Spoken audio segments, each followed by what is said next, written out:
রক্তের স্টক মেলাতে গিয়ে চোখ কপালে উঠেছে স্বাস্থ্যকর্তাদের।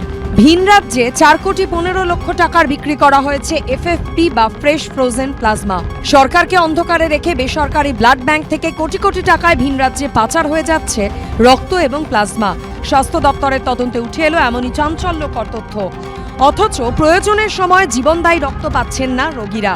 সরকারি হোক বা বেসরকারি, ব্লাড ব্যাংকে গেলেই শোনা যাচ্ছে একটাই কথা, ডোনার আনলে তবেই মিলবে রক্ত। ব্লাড ব্যাংকে কি বললো আপনাদের?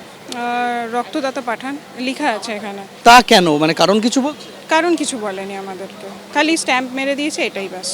আপনার কি খুব রেয়ার কোনো গ্রুপের রক্ত দরকার? না, এ পজিটিভ। লিভারের পাশে ইনফেকশন হয়েছে, ওই ইনফেকশনের জন্য আমি শ্রীরামপুর ওয়ালসে ভর্তি ছিল, ওখান থেকে এইখানে রেফার করেছে।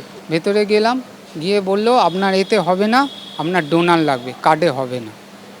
আমার ক্রেডিট কার্ড, আমার তো ব্লাড দরকার।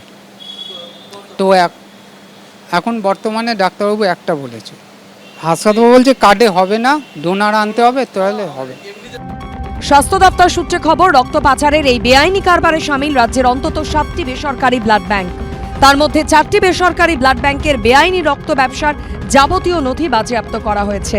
স্বাস্থ্য দপ্তর সূত্রে খবর, গত 23শে জুন দক্ষিণ কলকাতার পদ্মপুকুরের হেলথ পয়েন্ট ব্লাড ব্যাংকের রক্তের স্টক মেলাতে গিয়েই প্রথম নজরে আসে এই অনিয়ম। দেখা যায় শুধুমাত্র চলতি বছরের প্রথম 6 মাসেই ভিন রাজ্যে বিভিন্ন ব্লাড ব্যাংকে প্রায় 6 কোটি টাকার লোহিত কণিকা এবং প্লাজমা বিক্রি করেছে দক্ষিণ কলকাতার এই ব্লাড ব্যাংক। এর মধ্যে পিআরবিসি অর্থাৎ লোহিত রক্তকণিকা বিক্রি হয়েছে 22,314 ইউনিট বা 7,800 লিটার, যার বিক্রয় মূল্য 1,68,95,700 টাকা। এছাড়াও 3টি বহুজাতিক সংস্থাকে 4,15,18,623 টাকায় বিক্রি করা হয়েছে 31,190 ইউনিট বা 6,300 litre plasma. Health point blood ব্যাংককে আপাতত কাজ বন্ধ রাখার নির্দেশ দেওয়া হয়েছে।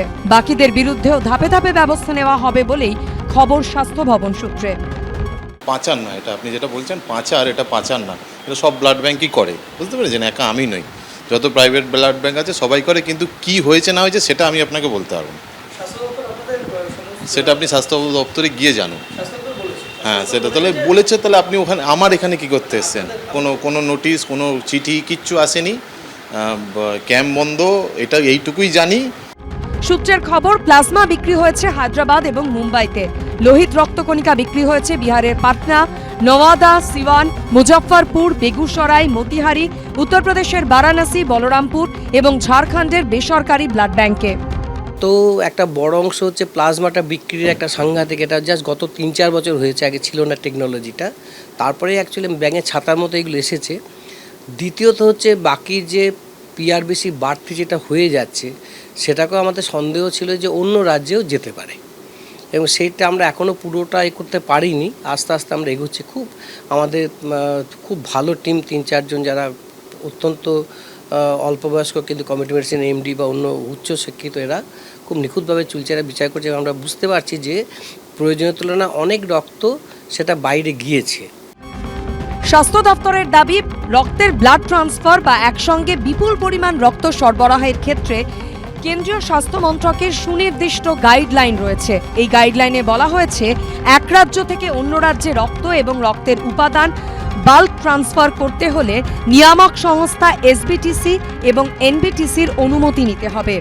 এক্ষেত্রে যা মানা হয়নি বলেই দাবি স্বাস্থ্য ভবনের। বেআইনি রক্ত কারবারের সঙ্গে জড়িত ব্লাড ব্যাংকগুলির লাইসেন্স পাকাপাকিভাবে বাতিল করার সুপারিশ করে স্বাস্থ্যমন্ত্রীর কাছে ফাইল পাঠিয়েছে তদন্ত কমিটি।